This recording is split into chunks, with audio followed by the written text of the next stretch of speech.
hiver, la nature s'entretient. On va voir ça en images dans une roselière de l'étang de Virel dont l'entretien est plus que nécessaire. La découverte est signée Josué Lejeune, Fabrice Biloz et Jawad Mesrouri.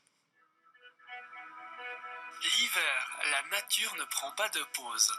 Dans la réserve naturelle de l'étang de Virel comme ailleurs, il y a donc un important travail d'entretien à réaliser. Comme chaque hiver, on procède à la gestion d'une partie de la roselière. Donc la gestion, on va s'occuper de la partie aérienne. La partie aérienne des roseaux qu'on voit là derrière nous, elle est jaune, et donc la partie aérienne est morte, et on va en profiter pour couper ces roseaux de façon à redynamiser la pousse en fin d'hiver. Parce que ces roseaux morts, ces roseaux secs, eh bien, ils vont verser pendant l'hiver, si on les laisse sur place, ils vont verser au sol et ils empêcheront les jeunes pousses de repousser au début du printemps. La roselière, c'est un habitat, donc il y a plein de roseaux, mais c'est aussi et surtout un endroit très intéressant pour de nombreuses espèces, notamment d'oiseaux, qui sont vraiment inféodés aux roselières. Donc si les roselières disparaissent, ces oiseaux disparaissent. Ils en ont besoin pour nicher, ils en ont besoin pour faire leur parade, ils en ont besoin pour se nourrir à l'abri des regards et des prédateurs. Un entretien important donc pour la biodiversité et pour lequel il faut être formé.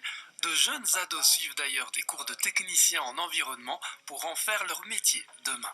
Je pense que c'est un petit peu le métier de demain. C'est des cours même qui devraient être offerts presque à tous les élèves. Je pense que tous les élèves devraient être sensibilisés à l'environnement. Alors c'est vrai qu'ils ont la chance d'avoir 18 heures par semaine d'environnement, mais même si les élèves avaient 2 ou 3 heures par semaine, ça permettrait justement de les ouvrir à l'importance de la biodiversité, au creusement des mares, au changement climatique.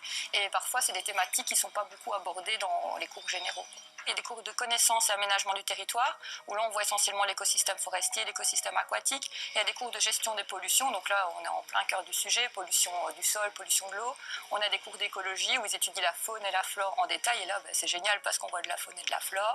Il y a des cours de biotechnique où là c'est plutôt transformation de la matière organique, le compostage, la biométhanisation. Et tous les jeudis on a les cours de travaux pratiques, où là on va vraiment sur le terrain, on taille, on débroussaille, on fait du fauchage, on abat. Parfois les élèves reviennent se promener ici avec leur famille et peuvent dire, voyez là-bas l'îlot, c'est nous qui l'avons végétalisé. Ou alors le jardin de botanique là-bas, on l'a fait quand on est venu avec l'école. Et donc ça les met vraiment en valeur, aussi bien au sein de l'école, dans leur famille, même dans la région.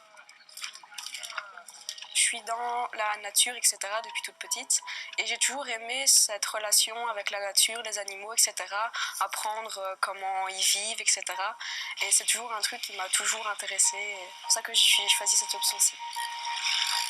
On apprend toutes sortes de choses, comment vit une forêt, ses habitants, les maladies qu'il peut avoir. Et tout ça, je trouve vraiment que c'est vraiment enrichissant à savoir, quoi. Plus tard, j'aimerais travailler dans la sylviculture, comme ouvrière sylvicole, ou peut-être autre chose, mais pour l'instant, je me fixe là-dessus.